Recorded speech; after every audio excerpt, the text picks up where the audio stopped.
So while not our final piece of work on the boat, it felt like we were coming towards the end of all the major jobs, and one of those was the toilet shower room that needed to be upgraded. It needed work right from the start when we got the boat, but it's been perfectly functionable. It's quite a nice size.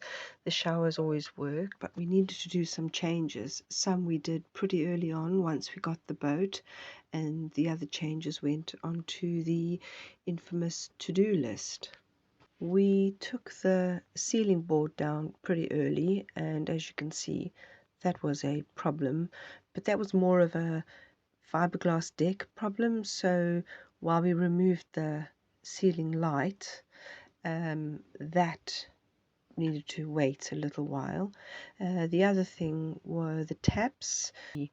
Remove the handles of the little taps, because trying to operate those round 1970s tap handles with wet soapy hands was traumatic, so we replaced them with little levers and put the classic indicators on.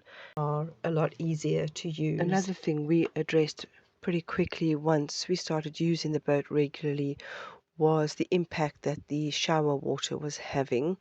The floor is perfect for a shower, it's slatted and the water runs through, but it's running at this point into the bilges and water and just soap and shampoo. We'd had the whole hull, which is steel, shot blasted anyway, so a layer of epoxy, red oxide, and then white paint. And Patrick also fitted a sump that will catch the shower water and then pump out so it doesn't go into the bilges.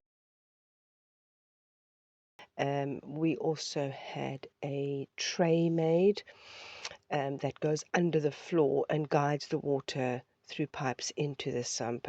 And we also put up a 12-volt light above the basin so we would have some light while we addressed the ceiling. It was fast forward a couple of years and the front deck was repaired. The fiberglass had lifted, water had got underneath, which was the problem with the ceiling in the toilet. So once that had been repaired, we were able to replace some wood that had rotted in the ceiling of the toilet and then fix that up, painted it in preparation for the overhaul of the toilet area. If you're wondering why we didn't just crack on and get the whole toilet area, shower room completed, there was a sequence of events that needed to happen, and one of those, we needed a holding tank, a black tank, made and fitted into the boat just adjacent to the toilet wall. So once we'd had that done, that fitted, we were in a better position to work out pipes that needed to connect the toilet to the black tank or the holding tank. And once we'd worked that out, we could then go on and do the final work on the toilet area. Well, we've certainly learned with doing this boat that things get worse before they get better. So we took all the walls down, all the paneling down. It actually wasn't too bad. It was a lot better than we thought it might be, considering we have left it for so many years.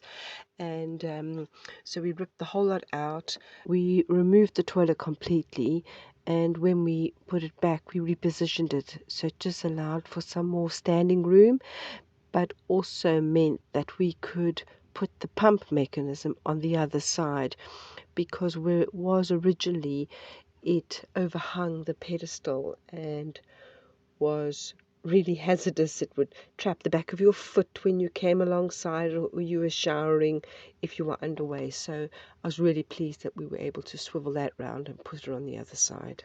It was just new piping went in, all of the pipes for the black tank, the holding tank, and the diverter valves were installed at the back on the back wall. And then we had new paneling throughout and on the ceiling as well, and it really had transformed this, and it's so lovely to be able to go in there now. It is such a lovely space now. It's clean and it's bright, but it's also spacious. You can move around there quite nicely, having a shower, and in some ways it's even quite a multifunctional room. You can use it as a little office or as a dressing room. So they do say all good things come to those who wait, and wait we did, but it has been worth it, and we love it.